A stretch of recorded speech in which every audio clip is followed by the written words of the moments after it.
Wanna guess what's here? Yes, the Pocophone F1, and now I hope you can finally stop asking me if you should get it or not, especially since I hope I will be able to answer most of your questions already in this video today, since after all everyone wants to get as much information as possible as soon as possible. But before I actually had this in my hands, I simply did not want to judge it, because let's be honest, nothing is perfect, and especially at this price point, sacrifices had to be made, sometimes smaller ones, sometimes bigger ones, but maybe even the best thing is that after about 5 hours of use, the bigger ones I yet have to find, besides maybe the two obvious ones that I will point out right from the start. There is no white wine L1 support, which means no Netflix and similar in HD, and no NFC for all those who want to pay contactless. But other than that, let's actually get into the device right now. Again, and the one thing that I was concerned a little bit about at first when I heard it is made out of plastic, because for this price point with this specs, I expected it to be cheap, but it's not. Because if you try to really push hard into it, there is pretty much no flex at all.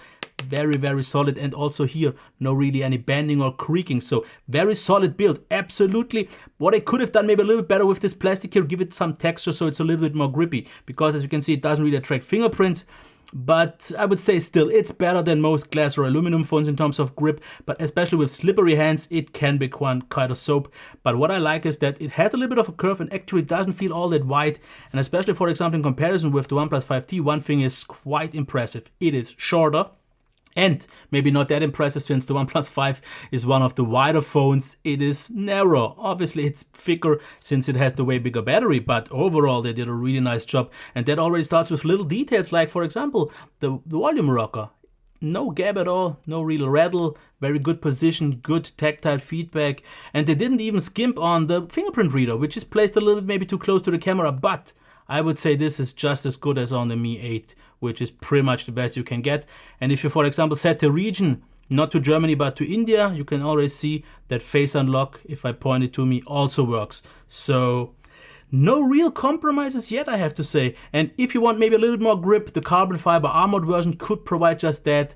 And also nice to see the camera protrudes just a tiny little bit, and maybe even nicer, yes, this thing still exists, the headphone jack along with the mic, an SD card and SIM card combo tray. Then we have USB Type-C, we have the speaker that actually works along with the earpiece, always super nice to see, microphone, the position of the buttons I already said. One thing I thought actually is missing, because when I plugged in USB, I thought, oh, there is no notification LED. I checked the settings and it said there is, and then I actually found it here at the bottom. It's a little bit small and it's only white, but yeah, at least it's there. That's a good thing. What is also there is the notch. But a good thing about that is, so I'm not gonna complain like I did on the Mi 8, is the fact that if we go into the full screen settings and hide disable, as you can see here, the notch is just as big as it has to be if it gets hidden. So not bigger like on the Mi 8. That for me makes it pretty much a non-issue, besides the fact that I don't really get any notification icons. That is a bummer. Other than that, the front is flat. And for all those who were concerned, maybe if they read the same tweet as I did, that it has no oleophobic coating, I can tell you nothing to worry about, because yes, obviously it gets smudged up, as you can see here, but it has an actual good and actually above average oleophobic coating, because Xiaomi does that really well. So overall, I have to say, build quality is way better than I expected, the in-hand feel is way better than expected, and it doesn't feel overly bulky or anything. So for this price range, wow, for this price they did a really good job. And obviously, like I said, you have to make compromises, and one I maybe think they did with the display, but an absolutely acceptable one, because, for example, for the settings, we still have automatic contrast to change the color temperature. And increased I like a little bit more. The white point is a little bit on the colder side, but the sacrifice that I was talking about was that it's only 420 lux of a maximum white point. That is the only thing, but viewing angles are still good. The black level is actually good for this price range. Colors look nice, and in terms of the sharpness, it's absolutely fine.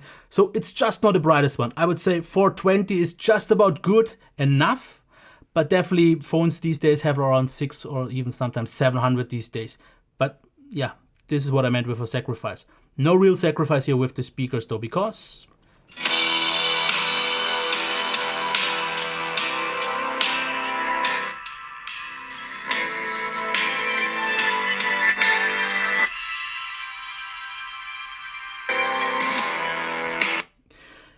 not too much is coming out of here, but it's enough that in tandem with this speaker that I didn't really block all that well in this demo, it is Nice and loud, louder than many, but maybe not the loudest one, obviously, but a good sound. And it is coming a little bit from the front, very loud. The only thing, maybe at the highest volume, it distorts just a little bit, but not enough to be an issue. So this is 4.5 star territory. Absolutely, I'm fully pleased with that. Also, since we have it already here, it's just about as good as on any other Xiaomi phone with the options to give it some presets and equalizer and so on. It is also very loud and has a good quality, so all is good here. And obviously this was the thing to be expected. With a Snapdragon 845, this thing, especially for this price, is unbeatable because it is super fast. And actually with the ROM it's running here right now, with this version, it is faster, it is smoother, it is more consistent than the Xiaomi Mi 8, which still has some optimization to be done. But as you can see here, super smooth, absolutely great. And yes, at some point the display can become a little bit sticky, but I have super dry hands right now, but nothing to be concerned about. It is so fast. This is just about as fast as any other flagship, obviously since it has the same chip, but it's not like they did something, and I will have to check this if maybe the storage is slow or something like that, the RAM. But so far, after using it for a couple of hours, I am super pleased. The multitasking works fast, it's responsive, it never did bog down. With 6 GB of RAM you are secure, 64 GB of storage on the lowest end model is fine. So yeah, battery life. Now I can't really say how quickly it charges, but with the 4000 mAh battery with quick charge 3, I would assume, let's say roughly an hour and 40, but I'll have to see that. And the battery life I can't really judge yet, but coming from a 4000 mAh battery where most phones these days have like 3400 at best and get like 5 to 6 hours of mobile data, I would actually expect this to get at least 7 hours, at least 10 hours plus on Wi-Fi. So rough estimation, I think actually I'm a little bit on the lower side. I think it will be actually even better, but that's up for the proper review. Now, I guess you want to know something a little bit about the OS, because it's based on MIUI, but it has a little bit of a different launcher and so on. And it has actually one thing that I don't get, why we don't get it on MIUI itself. We have an app drawer, and actually quite a nice one with categories and so on. It actually has even icon support and such. And if we swipe down, and that works actually from the home screen, we get access to the notifications. So, and those actually look better than they do on MIUI. Now, what version are we talking about? You can see it's running on 8.1. and it is running on the MIUI Global 9.6. It should actually already come with 10, but I guess it's just up for time because this is the global version. I'm not quite sure when we will get it. Now, did much change in terms of functionality? Not really, because it just looks a little bit different, but the settings, as you can see here, are the same. You have raise to wake, which is quite nice to get, double tap to wake. We have, in terms of the sound settings, pretty much exactly the same stuff that we get on MIUI. It just looks a little bit differently packaged. We have still full screen gestures if you want to get rid of the buttons, mirror the buttons, full screen mode, second display obviously, battery options, storage, additional settings. For example here the quick ball, the gestures. If you for example have the screen off, with a double tap you can turn on the light, and there are quite a bunch of other gestures as you can see here for the camera, for the assistant and so on. Headphone. So if you're coming from MIUI, you pretty much know what to expect. So about the software support, I hope it will be just about as good as on any MIUI device, and then we should be good to go because you get it quite long. Obviously Android 9 will take quite a while, but other than that we are set. I'm not going into the camera app right now because it's pretty much the exact same as on the Mi 8 and the Mi 8 SE on any other Xiaomi phone, so you can check that. But what I want to get into are the pictures, and here I have to say, you could just pretty much watch the review of the Mi 8 or Mi 8 SE because it seems to be pretty much the same, because low light. Okay, this was a little bit of a blurry shot, but here with a flash, absolutely nice. Here also good and better. So outside with good lighting, as you can see, the pics look absolutely nice and sharp. And I didn't change the settings at all. Everything is well done now here with HDR, if you can see it in comparison without. Yeah, nice and sharp and good, and this seems to be a solid 4.5 stars camera overall. Absolutely pleased. Nice sharpness. Autofocus works just as good on the Mi 8. For example, also the selfies. If you use the bokeh, that works quite nice. I am shocked almost, because I thought that would be the biggest sacrifice or the compromise that we will make in the camera, but they did not. I guess since they have the parts already lying there, they thought, why not just use them and offer the phone for a little bit less? After all, it's not that much cheaper than the Mi 8. And for example, the video here, we have 4K. that quality-wise looks absolutely great, but just as the Mi 8, it's a little bit shaky because there is no stabilization yet. I mean, it could come later and maybe open camera will support it, but yeah, it's shaky. But the quality is good. 1080p just real quick. That one is, as you can see here, stabilized, but just not quite as sharp. But the quality is good, and especially in video, even though it's maybe a little bit too abrupt, as you can see here, the autofocus is precise and fast. Yeah, it's a little bit on the snappy side. Higher end phones make this a little bit smoother, but even the video on the front facing cam looks good. Yes, shaky, and especially if you would, for example, have a gimbal or so, nice job, because the quality, after all, is what really impresses me. And for example, the microphone is better than on the Mi 8, like on the Mi 8 SE. Good quality. It's not great, still just 3.5 stars, maybe 4. I was maybe a little bit too hard on most microphones when I judged it, but which leads me to the conclusion of this preview. Even though it's an extended one, it's only though 11 minutes right now.